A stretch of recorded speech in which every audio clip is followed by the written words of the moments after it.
What is your position on keeping Hoboken clean, litter-free, and ensuring residents pick up after their dogs? I did a video about that, right? I'm a dog owner, or I've had a dog my entire life, pretty much my entire various dogs. It's paramount, right? We have to take personal responsibility. I love my dog. I love walking my dog, but I have to clean up after my dog. And we have to take that personal responsibility upon all of us. And so one of the things we want to do is create a quality of life division for those individuals that don't pick after themselves, to make sure we have eyes on the street watching them. And we have to issue fines. And no, I haven't heard of a pooping issue fine being issued in a very, very long time. So I think we need to start doing that a little more aggressively and making sure that individuals, putting that message out there that I clean up after my dog. Hopefully you clean up after your dog. Make sure that we're taking personal responsibility, clean up after ourselves, or else don't be a dog owner. Right? Yeah. We love our pets. We want to have our pets. We have wonderful dog parks in the city of Hoboken. We want them to enjoy our city, but ultimately we want our kids to enjoy our city, and they're playing in Southwest Park. They should be on the grass running in Southwest Park where kids are playing, they could get sick. Yeah. Right? So a number of issues like that. So be a dog owner, but be a responsible dog owner. Yeah. So during COVID, I think a lot of people got dogs and they weren't necessarily really responsible about learning how that meant, what you have to do with that. I made sure to adopt one of those poop bags outside of my building and installed that as soon as that program was launched, because I thought that was a good way to be a good neighbor. But it is a concern. People get frustrated. I think there are days you walk out of your door in Hoboken and sometimes it feels like death by 1,000 paper cuts, because there's poop on the sidewalk, there's litter on the corner, then there's construction, there's a road closed. You feel like you have to go 10 blocks around when you really thought you were making a quick trip on your car. I get it. Those are really frustrating days. And those are the days when you're like, I just want it to be easier. And so something I think about a lot when I'm going around town is, how do we make those improvements, and how do we create a culture where people are proud of their neighborhoods? Something I always do and teach my girls to do is we pick up litter on our way to school every morning, because there are a lot of trash cans around, and we try to just be good neighbors.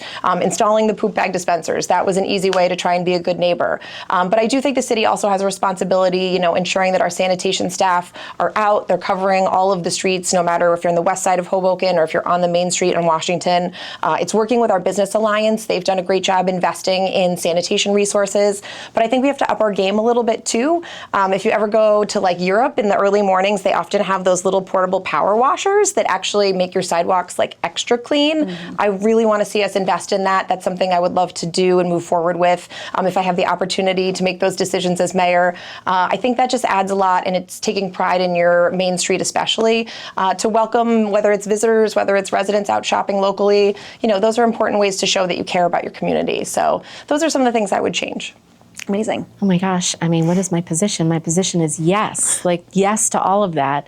We can just do a better job. One of the things that I've said is, we can just run the city better, right? We've had a mayor that has had 2 feet out the door for the last, he's been running the city like a campaign his entire time, but 2 feet out the door the last couple of years. And really it just takes leadership, strong leadership at the top that knows how to deploy resources within the city, that is a residents first approach, that is looking for quality of life, cleanliness, those things, and ensuring and holding people accountable for it. And we have a lot of very well-intended employees in the city that just lack leadership, right? They just lack leadership. So if we can solve the leadership, establish priorities. We have people that have so much pride, in their roles, but yet they're not being held accountable, or they don't have anyone to say, hey, am I doing this great job? And we need to just run the city better. And that's a great example of a lot of low-hanging fruit that we're going to be able to... Yeah, so this one is a great question. This is an immediate change, right? When we talk about a mayoral campaign, you're going to have some mayoral candidates who are talking about some of these quality of life issues. That is not a 4-year term, right? That is an immediate change. If it doesn't change immediately, then you're not doing your job, right? You need to have not only the wherewithal on how to change it, but the political will to change it, and do that relatively quickly. That is in my 100-day plan, right? By the first 100 days in office, we're going to solve those issues in the city of Hoboken. We have those solutions ready to go. Then you need to really ensure what your vision for the city of Hoboken will be. Those are the things that are a little bit more in depth. Those will take a little bit longer, but quality of life issues should be done within the first 100 days of office. And that's the plan for me. You know, I used to live on Hudson Street, and our house is under renovation, so we moved to the southwest. We live in 770 house now. Oh my God, dog poop everywhere. It really, it's like, what happened? Yeah, it's all over people town. forget that this is supposed to be the norm and this is Right. supposed to be customary? I would do two things. Those who have a dog probably understand that. Sometimes you take your dog out, you use the last poop bag. Yes. You come back home with every intention to refill it, but you forget. So next time you go out and you don't have a bag on you, I would put accessible bags at every corner. So all you have to do is walk with your dog to the next corner, get the bag, pick up the poop. That's the first thing. So make it easy. Give no excuses to those Right. who need to have bags. Do you believe in climate change? And if so, what steps would you take to protect Hoboken from flooding and climate change risks? Yeah, right. The science is the science when it comes to those things. I think we've been a victim of that ourselves. And I think when I first ran for office in 1999, we had this area. And I've lived in Southwest Hoboken my entire life, and it did flood quite often with the smallest rain event. But in this neighborhood, we're currently in this building right here. There were no residential buildings here. There were no office spaces here for really people Right. to commute back and forth from. But now that story has changed. We have residents right across the street from here. We have a new park going in across the way from here. So when I ran in 1999, one of the things we ran against was for many elected officials for a number of years promised a pool. But every time it rained, they delivered, right? That was the story of Southwest Yep. Hoboken. So one of the things I wanted to do since then was making sure the flooding issue was addressed. And I think back in 2001, we worked with North Hudson Sewage Authority to create the flood pump strategy. So how could we prevent flooding from happening in the city of Hoboken? And that's when the first flood pump plan came into place. And we're still utilizing that. Our first flood pump came in right to address this part of Hoboken. It's on the corner of Washington Street. That has helped alleviate the issue. The second flood pump went in by Maxwell Place. Okay. We have our third flood pump going in Northwest Resiliency Park right now. And hopefully our fourth one will come aligned there as well. But we have resiliency parks we built as well. So when I was in the state legislature, we created an iBank infrastructure fund where you could get 0 to 1% interest rates on those infrastructure projects that could help alleviate flooding. And we have a case in point right outside here. The Southwest Park currently has 250,000 gallons of water retention system there. The new park will also have 250 gallons retention system in there. And any building within the city of Hoboken that gets currently built has retention systems within that building. The building going up across the street, 38 Jackson Street, we're able to hold another 150,000 gallons of water. So we've really focused on that in my 20 plus years of service, whether it's on the city council, whether it's been the state legislature, knowing that those are real quality of life issues. If our city is going to expand, we need to try and focus on those issues. And I've been doing that since day one, and we will continue to do that. Awesome. What would you And build a pool, hopefully. So I don't just Separately. harvest that, so it doesn't rain. But give people that quality of life opportunity as well. we need one.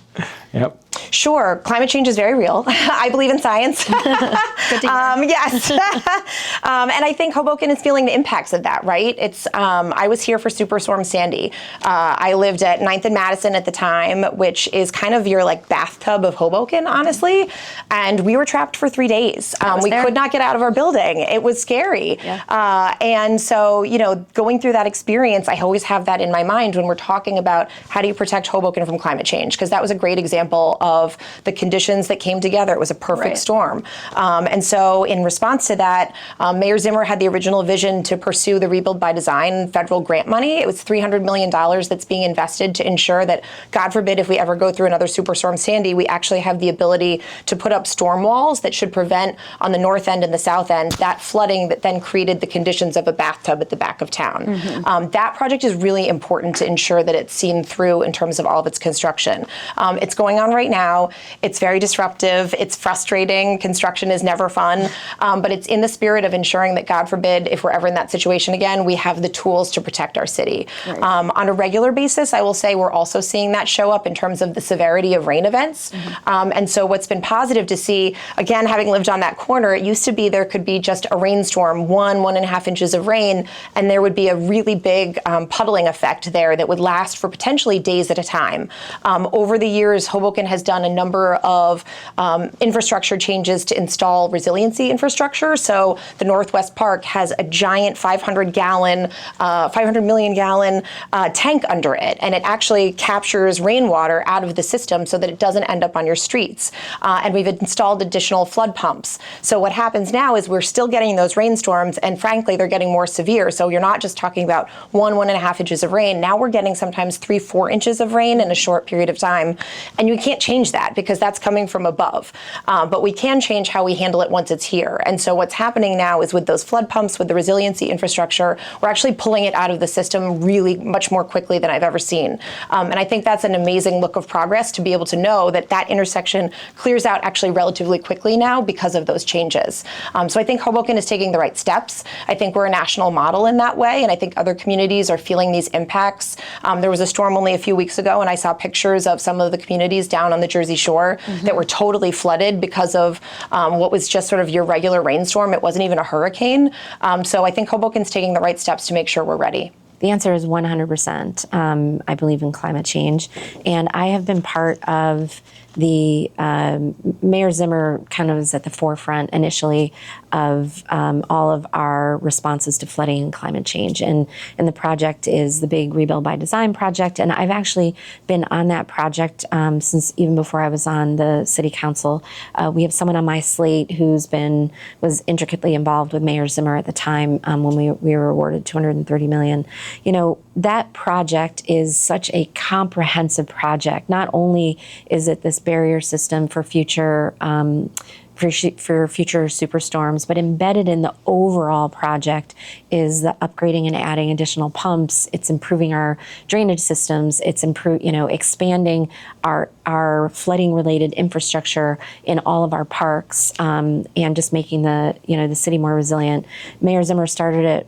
Mayor Bala has embraced it, continued it. I've supported every bit of it, and I definitely will tell you that I know more about and have been more involved in that than any other city council person, definitely any other mayoral candidate. Awesome. I am all in. When it comes to our flooding, and Hoboken's relatively the biggest issue here is flooding, right? When it comes to our flooding, we're doing everything in our power to make sure that we're limiting that. We're never going to stop it. We all understand that. But if you look at some of the changes that have happened, that water recedes pretty quickly now, right? We have pumps in place to help to move that water. We have resiliency parks that we've built. We have all these detention systems that we've done, and we'll continue that, right? Where I think we haven't really explored is utilizing some more surface area in the city of Hoboken. We don't utilize our sidewalk space. We could do a lot of things on our sidewalk space where we have this pervious concrete, set that substrate and make sure that water is draining not only in our parks and other avenues, but really on our sidewalks and even in our streets. Yes, I do believe in climate change. Who wouldn't? Kind of summer surprised. we just had. My daughter lives in Minneapolis. She's under air quality control, which means can only go out for 10 minutes at a time. Wow. Canadian wildfires, the smoke is coming down. Wherever you go at this time, you can see how our climate is changing. For us, like you point out, the biggest thing is flooding. And I must say, Don Zimmer, not the current mayor, the mayor before, had done excellent job using Sandy, a crisis, as an opportunity to bring us $250 million for Rebuild for Design. It is under construction. And I think from what I can see, it is making a difference already. So like I said, Jackson Street is where I live and was ground zero for flooding. People moved out of Jackson Street because it would flood all the time. It still floods. I would say if you go to ShopRite after a big rainstorm, there is still water, but it goes away. So I'm guessing those resiliency tanks and parks and the gardens we have built and every street corner must be doing some magic.